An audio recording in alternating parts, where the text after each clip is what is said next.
Bugün insan kapitalist dünyanın modern kölesine dönüşmüş durumda. Zengin de olsa mutsuz, yoksul da olsa mutsuz. Hint düşüncesi mutluluğa tüketerek değil başka bir yolla ulaşılabileceğini söylüyor olabilir mi? Hint düşüncesi gerçekten felsefe mi?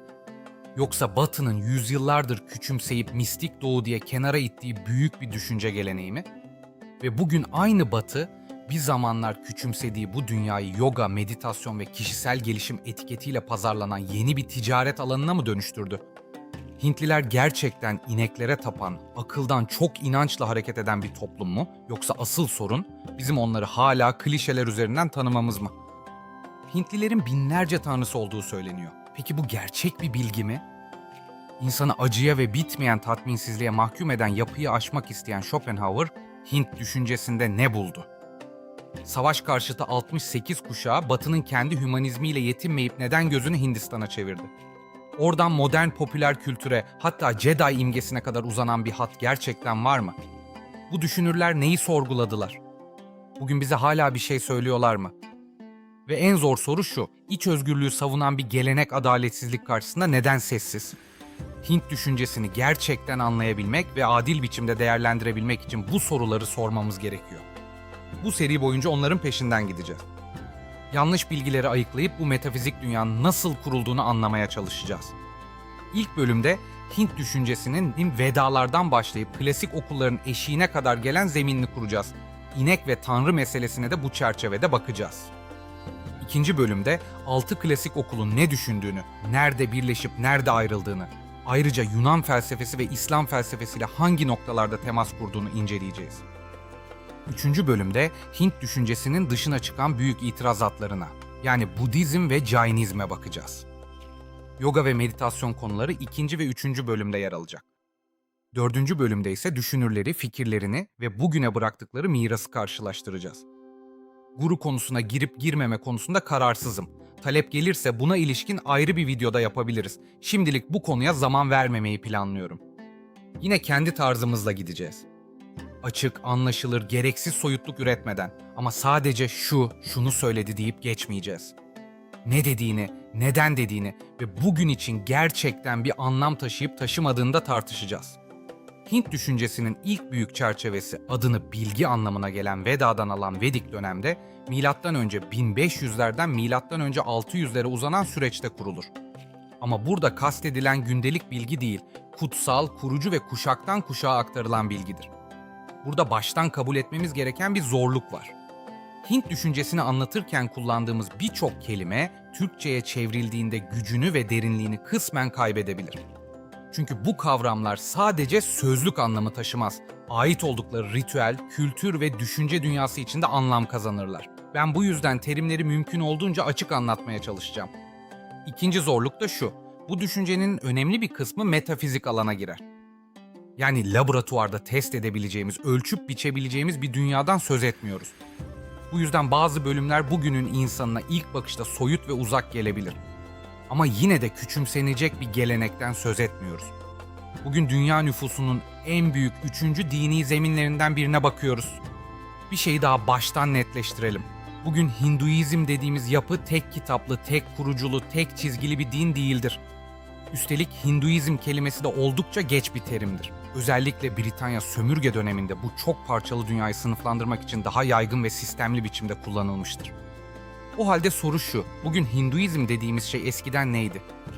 Tek kitap yoksa birlik nereden geliyor? Bir zamanlar kurban merkezdeyse bugünkü kutsallık anlayışı nasıl oluştu? Vedik dönem Hint düşüncesinin temellerinin atıldığı çağdır. Bu dönemde kuzeybatıdan gelen Hint-Avrupa kökenli topluluklar Indus ve Ganj havzalarına yerleşti. Toplum kabile düzeninden daha büyük siyasal yapılara doğru ilerlerken dini ritüeller, kutsal ezgiler ve kurban törenleri de sistemli hale geldi. Evet, kurban. Bugün birçok kişinin Hinduizmle ilişkilendirdiği kutsallık anlayışı, özellikle de inek üzerinden kurulan saygı, erken dönemin bütün resmi değildir. Bu da bize şunu gösterir. Gelenekler donmuş değildir. Metinler, ritüeller ve kutsallık anlayışı zaman içinde değişebilir. Aynı şey toplumsal düzen yorumları için de geçerlidir. Vedik miras, işlevleri ve içerikleri farklılaşan 4 ana Veda etrafında şekillenir. 4 Veda'ya bakınca şunu görüyoruz. Hint düşüncesi daha en başta tek bir çizgi değildir. Rigveda tanrılara söylenen ilahileri anlatırken evrenin nasıl ortaya çıktığına dair ilk büyük soruları da gündeme getirir. Ama bu sorulara verdiği cevaplar henüz sistemli felsefi cevaplar değil, kutsal şiir ve kozmolojik tasavvur içindeki cevaplarıdır. Samaveda, ritüelde hangi ilahilerin nasıl ezgiyle söyleneceğini gösterir. Yajurveda daha çok pratik cevap verir. Ritüel nasıl yapılacak, hangi söz ne zaman söylenecek? Atharvaveda ise gündelik dertlere cevap üretir. Hastalık, korunma, şifa, büyü, bereket gibi konularla ilgilidir. Bir başka deyişle Vedalarda kutsal söz de vardır, müzik de vardır, ritüel de vardır, gündelik hayat da vardır. Vedalar tek parça, tek seferde yazılmış metinler değildir. Önce ilahiler ve dualar gelir. Bunlara Samhita denir. Ardından ritüellerin nasıl yapılacağını anlatan Brahmana metinleri gelir.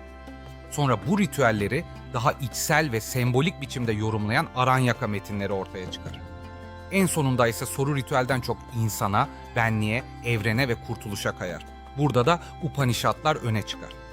Bu gelenek önce sözlü olarak aktarılır. Rişiler, yani bilgeler, bu bilgileri kuşaktan kuşağa taşımıştır. Vedalar bu yüzden şuruti, yani işitilmiş kabul edilir. Başka bir deyişle bunlar belirli bir yazarın kaleme aldığı metinler değil, duyulan, ezberlenen, aktarılan ve kutsal sayılan bilgilerdi. Yazıya geçirilmeleri ise çok daha sonraki dönemlerde olmuştur. İlk bakışta karşımızda kurban, ritüel ve tanrılarla örülü bir dünya var. Ama Rigveda'nın içinde bir anda çok daha büyük bir soru yükseliyor. Evren nasıl ortaya çıktı? Nasadya Sukta'nın sorduğu soru şu: o zaman varlık da yoktu, yokluk da. Bunu kim bilebilir? İşte tam burada ritüelin içinden felsefi soru doğar. Çünkü karşımızda artık yalnızca ibadet eden bir dünya değil, evrenin nasıl başladığını sorgulayan bir zihin vardır. Tarihsel sürece dönecek olursak, M.Ö. 800 ile 500 arasında Vedik geleneğin son büyük halkası olan Upanishadlar öne çıkar. Burada çok önemli bir yön değişimi yaşanır. Artık asıl mesele kurbanın nasıl yapılacağı değil, insanın ne olduğu, evrenle nasıl bir bağ kurduğu ve bu hayatın acı ve tekrar döngüsünden nasıl çıkabileceği sorusudur. Burada akla şöyle bir soru gelebilir: herkes kendi kafasına göre bir Upanishad mı yazdı?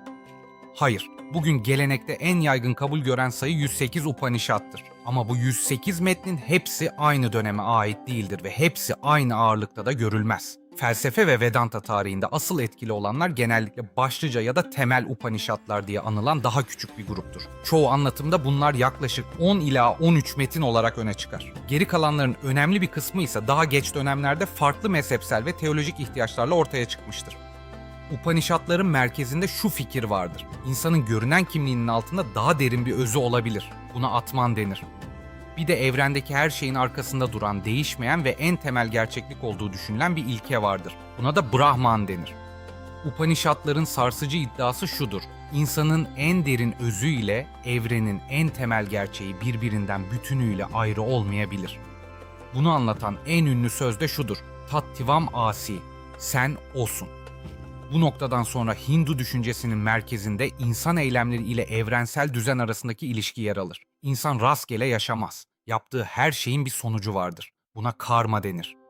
Yani her davranış, her tercih ve her yöneliş insanın geleceğini biçimlendirir. Bu sonuçlar tek bir hayatla sınırlı da görülmez. İnsan yaptıklarının sonuçları yüzünden doğum ve ölüm döngüsüne bağlanır.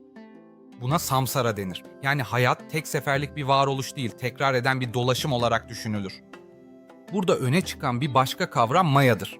Maya, insanın geçici olanı, mutlak gerçek sanmasıdır. Bu yüzden insan dünyayı çoğu zaman olduğu gibi değil, yanlış kavrayarak yaşar.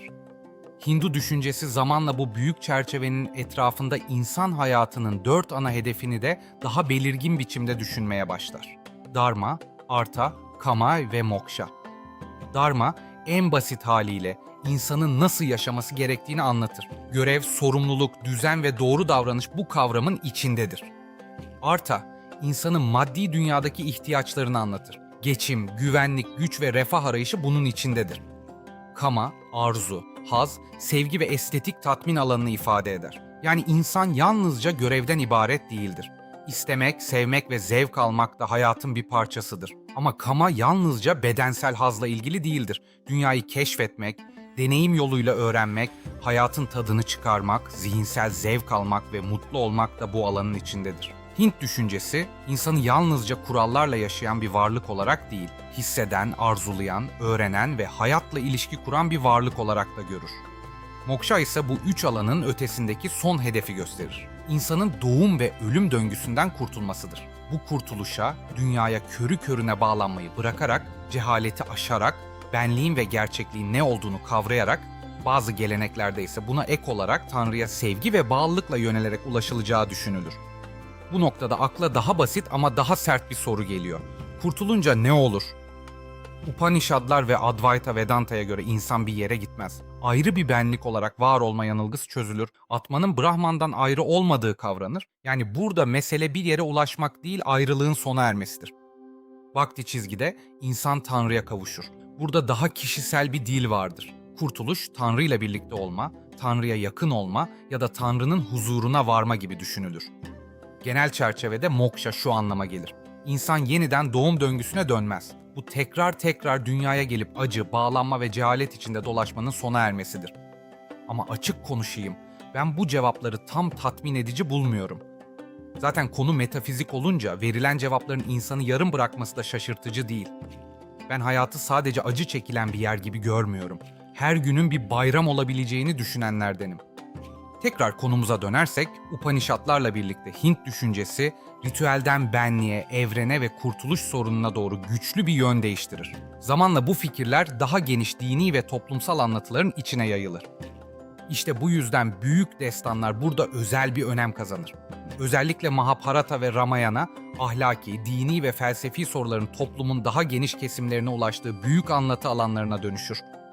Bu geçişin en önemli metinlerinden biri de Bhagavad Gita'dır. Bhagavad Gita, Mahabharata destanının bir parçasıdır. Ama sadece bir savaş sahnesi değildir. Krishna, Gita'da Arjuna'ya görevini neden terk etmemesi gerektiğini, eylemin nasıl bağlanmadan yapılacağını ve kurtuluşa hangi yollardan gidilebileceğini anlatır. Buradaki fikir, savaşmaktan kaçmak değil, savaşı kin, çıkar ve şan hırsıyla değil, görev duygusuyla yapmaktır.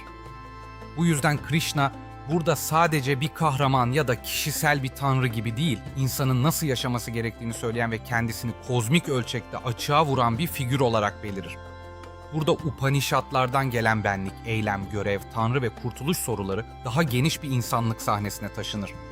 Artık mesele sadece insan nedir sorusu değildir. Aynı zamanda şu sorular da öne çıkar. İnsan dünyada nasıl davranmalıdır? Görev ile hakikat çatıştığında ne yapmalıdır? Tanrı ile ilişki sadece bilgiyle mi kurulur, yoksa sevgi ve bağlılıkla da kurulabilir mi?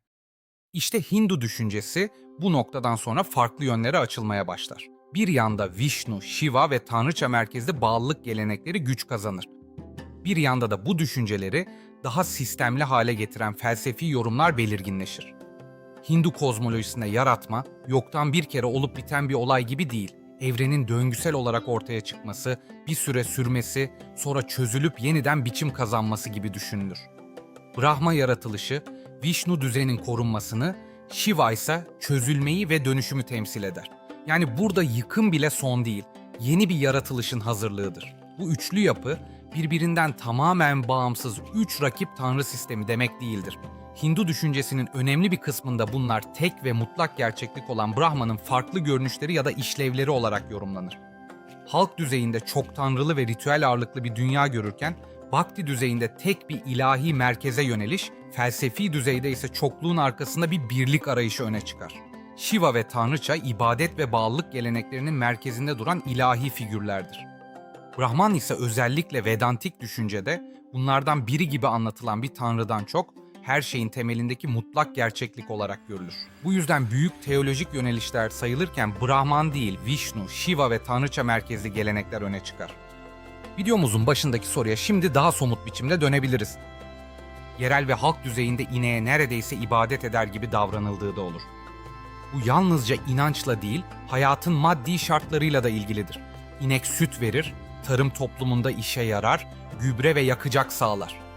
Ama genel felsefi teolojik çerçevede inek Tanrı'nın kendisi olarak değil, kutsallığın, anneliğin, bereketin ve şiddetsizliğin simgesi olarak görülür. Upanishadik, Vedantik düzeyde ise inek tapınılacak merkez figür değildir. Asıl soru gerçekliğin, benliğin ve kurtuluşun ne olduğudur. Öte yandan canlılara zarar vermeme ilkesi olan ahimsa, Hindu düşüncesinde de vardır.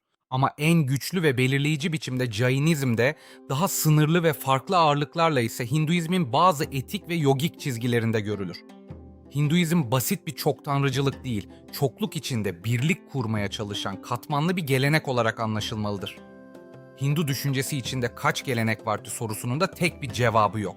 Çünkü neyi saydığınıza göre cevap değişir. Eğer büyük teolojik yönelişlere bakarsak genelde 3 ana hat öne çıkar. Vaishnavizm, yani Vishnu ve Krishna merkezli gelenek, Shaivizm, yani Shiva merkezli gelenek ve Shaktizm, yani Tanrıça merkezli gelenek. Bazı sınıflamalarda buna Smarta geleneği de eklenir. Yani burada sayı 3 de olabilir, 4 de. Videomuzun odağını kaybetmemek adına detaya girmeyeceğiz. Felsefi okulların geleneğine bakarsak Veda otoritesini kabul eden 6 klasik okul çıkar. Nyaya, Vaisheshika, Samkhya, Yoga, Mimamsa ve Vedanta. Bu bölümde Hint düşüncesinin temellerini ele alarak bir zemin kurduk. Süreci, kaynakları ve bu düşüncenin hangi tarihsel çerçevede oluştuğunu anlamaya çalıştık. Bir sonraki bölümde 6 klasik okulun ne düşündüğünü, nerede birleşip nerede ayrıldığını inceleyecek. Ardından bunları Yunan felsefesi, İslam felsefesi ve Hristiyan teolojisiyle karşılaştıracağız. Görüşmek üzere.